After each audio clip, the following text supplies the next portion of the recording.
Hello, everybody. Thank you. Thank you. Thank you, everybody. All right, everybody, go ahead and have a seat. How's everybody doing today? How about Tim Spicer?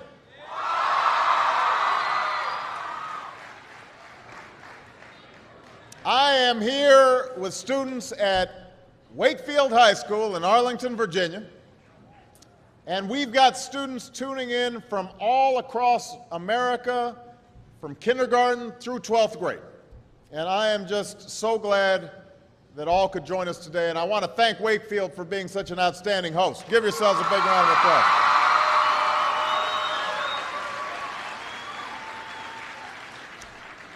Now, I know that for many of you, today is the first day of school. And for those of you in kindergarten or starting middle or high school, it's your first day in a new school, so it's understandable if you're a little nervous.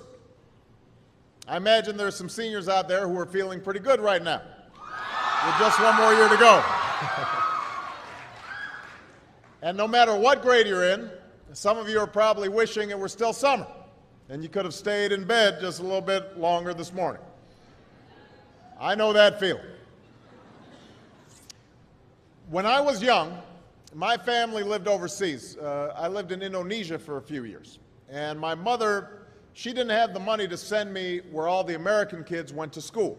But she thought it was important for me to keep up with an American education. So she decided to teach me extra lessons herself, Monday through Friday. But because she had to go to work, the only time she could do it was at 4:30 in the morning. Now, as you might imagine, I wasn't too happy about getting up that early. And a lot of times I'd fall asleep right there at the kitchen table. But whenever I'd complain, my mother would just give me one of those looks and she'd say, "This is no picnic for me either, Buster." So I know that some of you are still adjusting to being back at school, but I'm here today because I have something important to discuss with you. I'm here because I want to talk with you about your education and what's expected of all of you in this new school year. Now, I've given a lot of speeches about education, and I've talked about responsibility a lot. I've talked about teachers' responsibility for inspiring students and pushing you to learn. I've talked about your parents' responsibility for making sure you stay on track and you get your homework done and don't spend every waking hour in front of the TV or with the Xbox. I've talked a lot about your government's responsibility for setting high standards and supporting teachers and principals and turning around schools that aren't working, where students aren't getting the opportunities that they deserve. But at the end of the day, we can have the most dedicated teachers, the most supportive parents, the best schools in the world, and none of it will make a difference. None of it will matter unless all of you fulfill your responsibilities.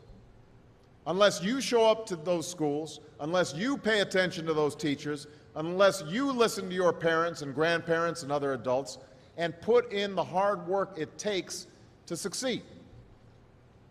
And that's what I want to focus on today, the responsibility each of you has for your education. I want to start with the responsibility you have to yourself. Every single one of you has something that you're good at. Every single one of you has something to offer. And you have a responsibility to yourself to discover what that is. That's the opportunity an education can provide. Maybe you could be a great writer, maybe even good enough to write a book or articles in a newspaper, but you might not know it until you write that English paper, that English class paper that's assigned to you. Maybe you could be an innovator or an inventor, maybe even good enough to come up with the next iPhone or the new medicine or vaccine, but you might not know it until you do your project for your science class. Maybe you could be a mayor or a senator or a Supreme Court justice, but you might not know that until you join student government or the debate team. And no matter what you want to do with your life, I guarantee that you'll need an education to do it. You want to be a doctor or a teacher or a police officer, You want to be a nurse or an architect, a lawyer or a member of our military? You're going to need a good education for every single one of those careers. You cannot drop out of school and just drop into a good job. You've got to train for it and work for it and learn for it. And this isn't just important for your own life and your own future. What you make of your education will decide nothing less than the future of this country. The future of America depends on you. What you're learning in school today will determine whether we as a nation can meet our greatest challenges in the future. You'll need the knowledge and problem-solving skills you learn in science and math to cure diseases like cancer and AIDS, and to develop new energy technologies and protect our environment. You'll need the insights and critical thinking skills you gain in history and social studies to fight poverty and homelessness, crime and discrimination, and make our nation more fair and more free. You'll need the creativity and ingenuity you develop in all your classes to build new companies that will create new jobs and boost our economy. We need every single one of you to develop your talents and your skills and your intellect so you can help us old folks solve our most difficult problems. If you don't do that, if you quit on school, you're not just quitting on yourself, you're quitting on your country. Now, I know it's not always easy to do well in school. I know a lot of you have challenges in your lives right now that can make it hard to focus on your schoolwork. I get it. I know what it's like. My father left my family when I was 2 years old, and I was raised by a single mom who had to work and who struggled at times to pay the bills and wasn't always able to give us the things that other kids had. There were times when I missed having a father in my life. There were times when I was lonely and I felt like I didn't fit in. So I wasn't always as focused as I should have been on school, and I did some things that I'm not proud of, and I got in more trouble than I should have. And my life could have easily taken a turn for the worse. But I was lucky. I got a lot of second chances, and I had the opportunity to go to college and law school and follow my dreams. My wife, our First Lady, Michelle Obama, she has a similar story. Neither of her parents had gone to college, and they didn't have a lot of money.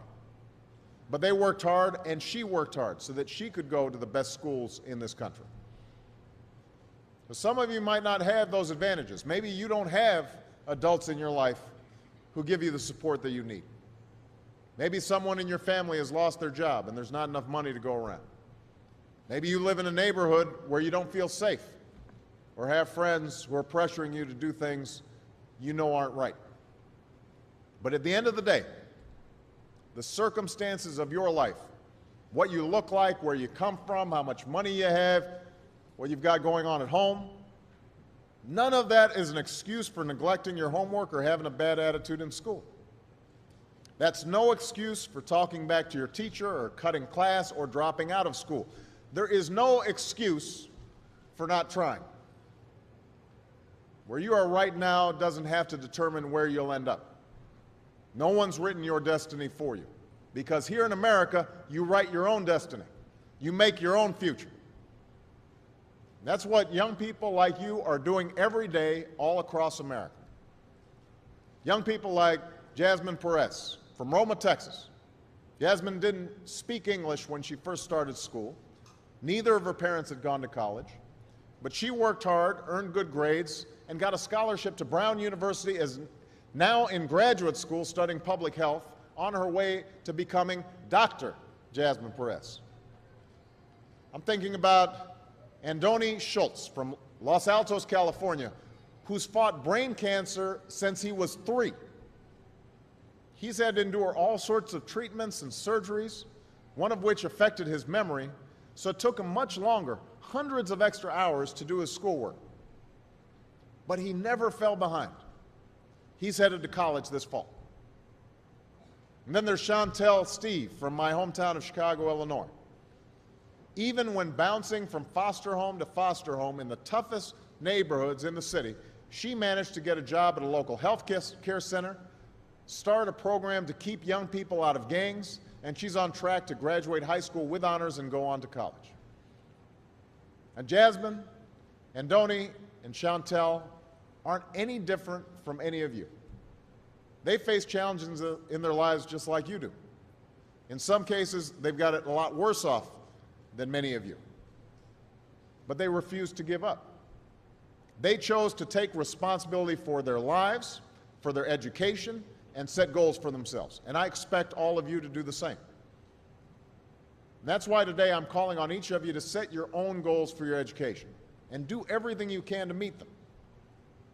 Your goal can be something as simple as doing all your homework, paying attention in class, or spending some time each day reading a book. Maybe you'll decide to get involved in an extracurricular activity or volunteer in your community. Maybe you'll decide to stand up for kids who are being teased or bullied because of who they are or how they look. Because you believe, like I do, that all young people deserve a safe environment to study and learn. Maybe you'll decide to take better care of yourself so you can be more ready to learn. And along those lines, by the way, I hope all of you are washing your hands a lot and that you stay home from school when you don't feel well so we can keep people from getting the flu this fall and winter. But whatever you resolve to do, I want you to commit to it. I want you to really work at it. I know that sometimes you get that sense from TV that you can be rich and successful without any hard work, that your ticket to success is through rapping or basketball or being a reality TV star. Chances are you're not going to be any of those things. The truth is, being successful is hard. You won't love every subject that you study. You won't click with every teacher that you have. Not every homework assignment will seem completely relevant to your life right at this minute. And you won't necessarily succeed at everything the first time you try. That's okay. Some of the most successful people in the world are the ones who've had the most failures. J.K. Rowling, who wrote Harry Potter, her first Harry Potter book was rejected 12 times before it was finally published. Michael Jordan was cut from his high school basketball team. He lost hundreds of games and missed thousands of shots during his career. But he once said, "I have failed over and over and over again in my life, and that's why I succeed." These people succeeded because they understood that you can't let your failures define you. You have to let your failures teach you. You have to let them show you what to do differently the next time. So if you get into trouble, that doesn't mean you're a troublemaker. It means you need to try harder to act right. If you get a bad grade, that doesn't mean you're stupid. It just means you need to spend more time studying. No one's born being good at all things. You become good at things through hard work. You're not a varsity athlete the first time you play a new sport. You don't hit every note the first time you sing a song. You've got to practice. The same principle applies to your schoolwork. You might have to do a math problem a few times before you get it right. You might have to read something a few times before you understand it. You definitely have to do a few drafts of a paper before it's good enough to hand in. Don't be afraid to ask questions. Don't be afraid to ask for help when you need it. I do that every day. Asking for help isn't a sign of weakness, it's a sign of strength, because it shows you have the courage to admit when you don't know something, and that then allows you to learn something new. So find an adult that you trust, a parent, a grandparent, or a teacher, a coach, or a counselor, and ask them to help you stay on track to meet your goals. And even when you're struggling, even when you're discouraged, and you feel like other people have given up on you, don't ever give up on yourself. Because when you give up on yourself, you give up on your country. The story of America isn't about people who quit when things got tough. It's about people who kept going, who tried harder, who loved their country too much to do anything less than their best. It's the story of students who sat where you sit 250 years ago and went on to wage a revolution, and they founded this nation. Young people. Students who sat where you sit 75 years ago, who overcame a depression and won a world war, who fought for civil rights and put a man on the moon. Students who sat where you sit 20 years ago, who founded Google and Twitter and Facebook and changed the way we communicate with each other. So today, I want to ask all of you, what's your contribution going to be? What problems are you going to solve? What discoveries will you make? What will a president who comes here in 20 or 50 or 100 years say about what all of you did for this country? You know, your families, your teachers, and I are doing everything we can to make sure you have the education you need to answer these questions. I'm working hard to fix up your classrooms and get you the books and the equipment and the computers you need to learn. But you've got to do your part too. So I expect all of you to get serious this year. I expect you to put your best effort into everything you do. I expect great things from each of you. So don't let us down. Don't let your family down or your country down. Most of all, don't let yourself down. Make us all proud. Thank you very much, everybody. God bless you. God bless America. Thank you.